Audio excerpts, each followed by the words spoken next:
Hi, New Life. My name is Chad Hopkins, and this is my New Life story. I'm from Kansas City, born and raised. I grew up pretty typical Midwestern kid. Suburban life growing up with a bunch of siblings and played sports. And then when I was 18, I joined the Army. I thought that I wanted to get some adventure and go see the world, jump out of planes, blow stuff up, all that sort of fun stuff. And then when I was 19, went down to New Orleans for a month and helped the people of New Orleans in the aftermath of Hurricane Katrina in 2005.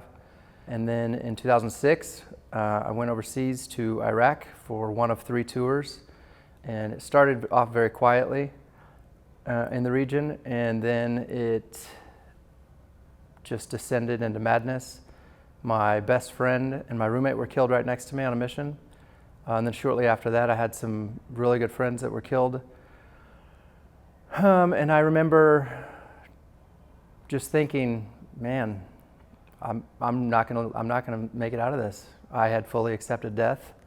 I had prayed, and I had just turned my complete life into God's hands. And just, it was like, here it is, Lord.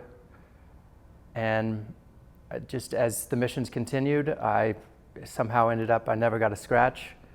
Myself and some of the chaplains and some of the other people, we'd always pray before the missions, and we'd always pray over everybody and just for the safety of ourselves, of the Iraqi people, and ended up doing 3 combat tours there.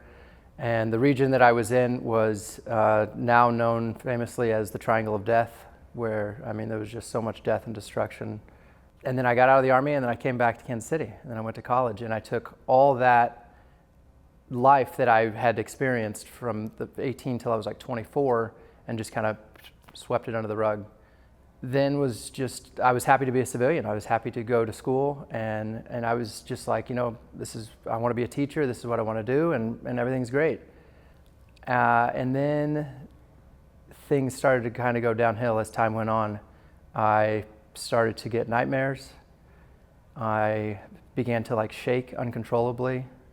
I started drinking heavily because I didn't really know what to do. I was really scared. I didn't want to be around people. I didn't want to be around anything. I didn't want to do anything. I didn't have any goals.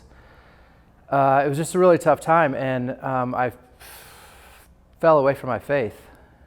And I looked to my own understanding and my own way to get myself back. And I kept sinking further and further.